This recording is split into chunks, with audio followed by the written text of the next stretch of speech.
खबर रीवा से है, जहां कांग्रेस पार्टी से लोकसभा प्रत्याशी नीलम अभय मिश्रा ने नामांकन दाखिल करने के बाद पूर्व नेता प्रतिपक्ष चुरहट विधायक अजय सिंह राहुल ने पत्रकारों से रूबरू होते हुए भाजपा पर निशाना साधा है। आपको बता दें कि प्रदेश प्रभारी जितेंद्र सिंह, प्रदेश अध्यक्ष जीतू पटवारी, पूर्व प्रदेश अध्यक्ष अरुण यादव, राज्यसभा सांसद विवेक तनखा नीलम मिश्रा के नामांकन दाखिल कराने रीवा पहुंचे थे, जिनके द्वारा भी भाजपा प्रत्याशी जनार्दन मिश्रा और प्रदेश केंद्र की सरकार पर जमकर निशाना साधा गया था।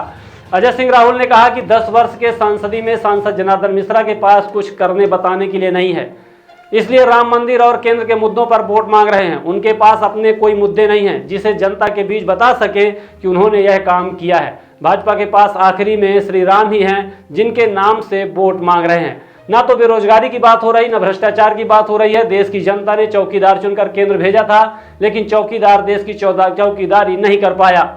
नीरव मोदी, विजय माल्या जैसे लोग गरीबों का धन लेकर देश छोड़कर चले गए और चौकीदार देखता रह गया। वहीं पत्रकार वार्ता में मऊगंज के पूर्व विधायक सुखेंद्र सिंह पन्ना ने कहा कि लोकसभा चुनाव जीतने में सबसे ज्यादा भागीदारी मऊगंज क्षेत्र के मतदाता की रहेगी। उन्होंने कहा कि भले ही वह चुनाव हारे थे, लेकिन सबसे ज्यादा मत प्रतिशत उन्हीं को मिला है। आइए आपको ले चलते हैं पत्रकार वार्ता में, जहां चुरहट विधायक अजय सिंह राहुल, सुखेंद्र सिंह पन्ना, सिमरिया विधायक अभय मिश्रा, लोकसभा प्रत्याशी नीलम मिश्रा पत्रकारों से चर्चा कर रही हैं।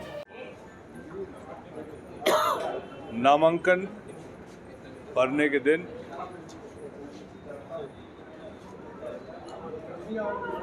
हमारे प्रभारी जितेंद्र सिंह जी, प्रदेश कांग्रेस कमेटी के अध्यक्ष जीतू पटवारी जी, पूर्व अध्यक्ष अरुण यादव जी और सांसद राज्यसभा तनखा जी पधारे थे। और मैं जब वृंदावन गार्डन पहुंचा तो जो अपार भीड़ और उत्साह देखने को मिला, ये ऐसे समय पर बहुत ही संतोषजनक है। रीवा में हम नीलम भाभी के नेतृत्व में हम सब लोग मिलकर, क्योंकि ये संभागीय मुख्यालय है, हम सब की इज्जत यहाँ लगी है, हम सब लोग मिलकर जिला कांग्रेस कमेटी के अध्यक्ष राजेश शर्मा जी के नेतृत्व में जहाँ जैसा आदेश होगा हम लोग काम करेंगे और आप सबके सहयोग से इस बार रीवा में परिवर्तन होकर आएगा। राहुल भैया, स्थानीय मुद्दों का जिक्र होता है चुनाव के समय, जैसे कैंडिडेट आपकी पार्टी की जहां जा रही है तो रीवा के लोकल इश्यूज पर भी बात कर रहे हैं। इससे इतर बीजेपी सेंट्रल के कुछ इश्यूज को बार बार प्लॉट करने की कोशिश कर रही है, राम मंदिर का मुद्दा उठा रही है।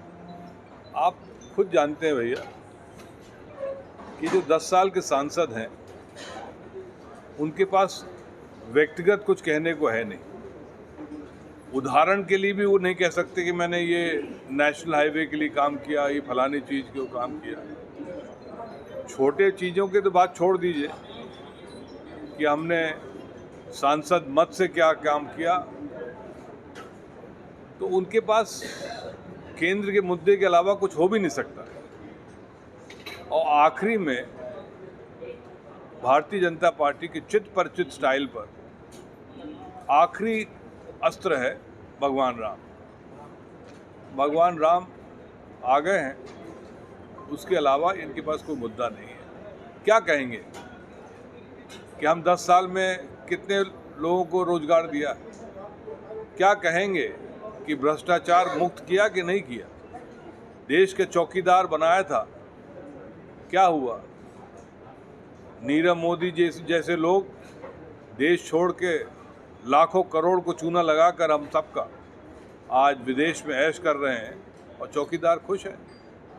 एक तरफ एक गृह मंत्री कहते हैं कि हमारे प्रधानमंत्री ने 23 साल छुट्टी नहीं ली। अरे विश्व का कोई देश नहीं बचा हो जहां घूम नहीं आए 10 साल।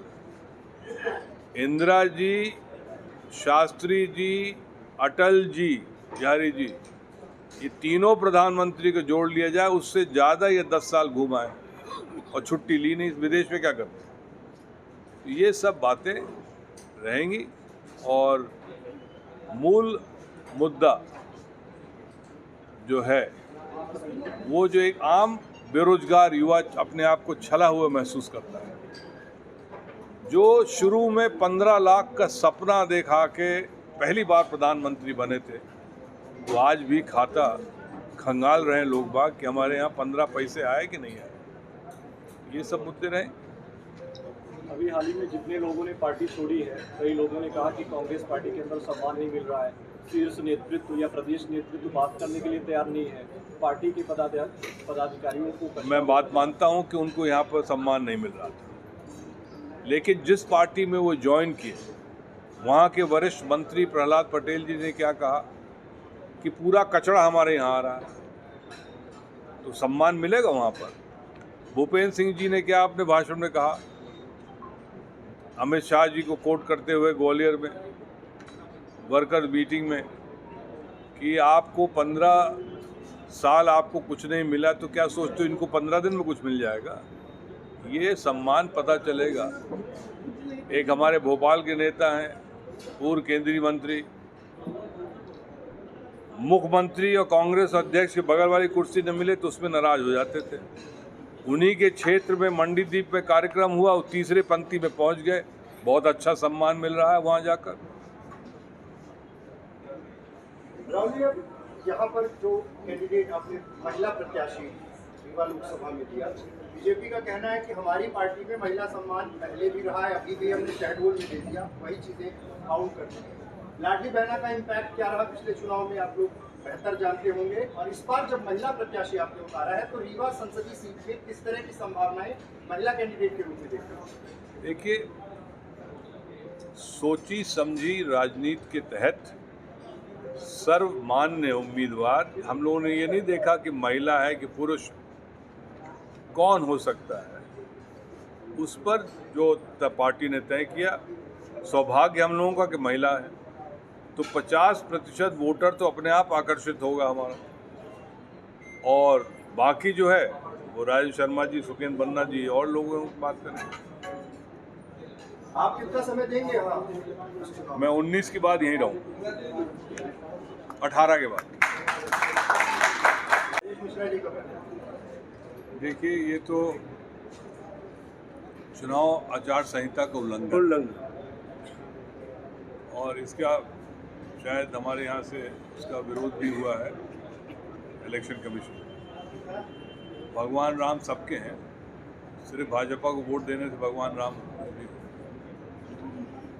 एक आखिरी सवाल, पहले मैं आपसे एक आखिरी सवाल कर लूँ। आप पत्रकार हैं, चौथा स्तंभ हैं, हमको तो आप बहुत घेरते हैं। हम नहीं कर रहे, लोग कहते हैं गोदी मीडिया है, फलाने हैं, ढकाने हैं। अभी जनार्दन जी ने जिस दिन शिवराज वो आए थे, क्या नाम है, इन्होंने 6,000 करोड़ की घोषणा की नहीं की? आपके वीडियो में क्लियर है कि 6,000 करोड़ रुपए की स्वीकृति देगी। ये क्या है? उल्लंघन नहीं है क्या? इससे बड़ा उल्लंघन क्या होगा कि चलते चुनाव में आचार संहिता में प्रचार के दौरान, वो भी फार्म भरने के बाद आप घोषणा कर रहे हो। आप लोगों ने एक भी बार टीवी में चलाया क्या? आपके यहाँ देवरा गांव है, देवरा। आज मैं थोड़ा आपको नाराज कर लूँगा, बुरा मत मानिए। आपके यहाँ रीवा के बगल में देवरा गांव, सतना जिले में आता है।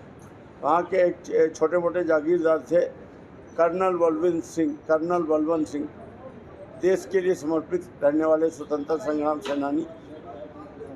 जब देश स्वतंत्र नहीं हुआ था, जब कर्नल ह्यूम ने कांग्रेस की स्थापना की थी, तब पहला मान्यता प्राप्त भारतीय अखबार भारत भ्राता किसने चालू किया था? कर्नल बलवंत सिंह। किस भूमि से चालू किया था? जहाँ आज गवर्नमेंट प्रेस लगता था। वो एक लेख लिखते थे, उसके बाद अंग्रेज उनको जेल में डाल देते थे। 1 साल वो जेल में रहते थे, 1 साल 2 साल, और जब लौट के आते थे तो फिर अंग्रेजों के विरुद्ध एक लेख लिखते थे, फिर उनको जेल में डाल दिया जाता था, और उनका पूरा जीवन गुजर गया। आप लोग पत्रकार हैं, आप लोगों ने कभी नहीं कहा कि यहाँ कर्नल बलवंत सिंह की मूर्ति लगनी चाहिए।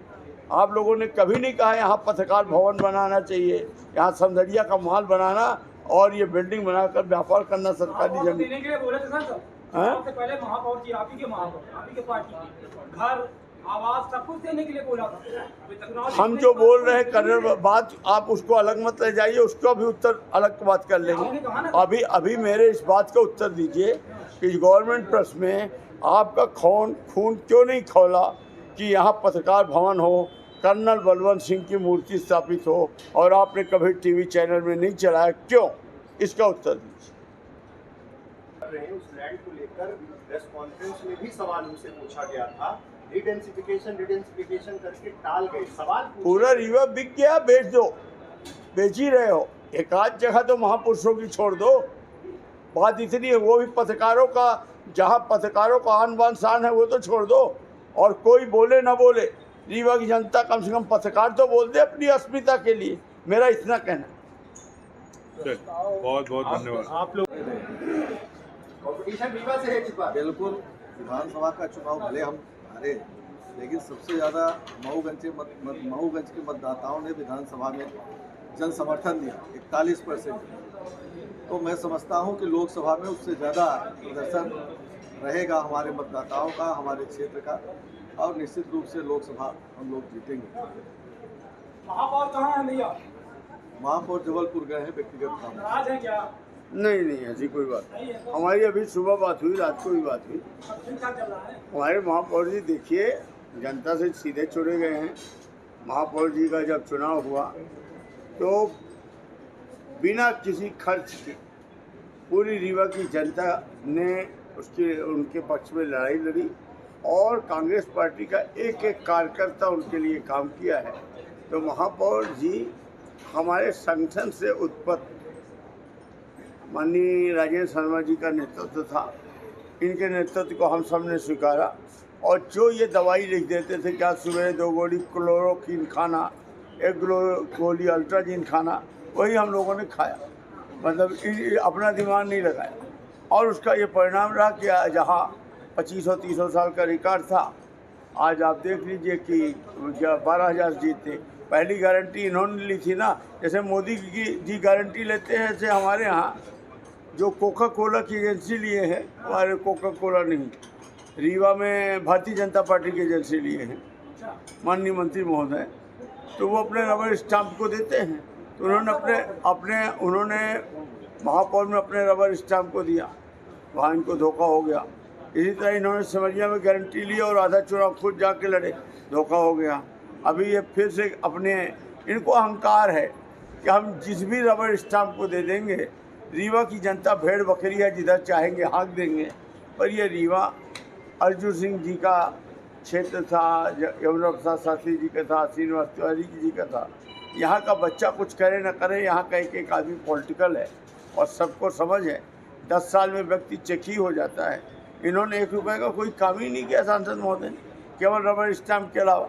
ये गोवर्धन योजना यहाँ नहीं लागू करा सके, सब जिलों में लागू, 1 लेटर नहीं लिखे। बच्चों के एडमिशन के लिए 1 लेटर नहीं लिखे। ये भारतीय जनता पार्टी के किसी कार्यकर्ता को 1000 रुपये नहीं दिए, 1 हैंडपम्प नहीं दिए।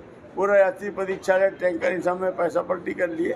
इनको कैसे कोई वोट देगा? और इस बार तो हमारा संगठन चुनाव लड़ रहा, इस बार चुनाव में मैनेज नहीं कर रहा, मैं कुछ नहीं कर रहा हूँ।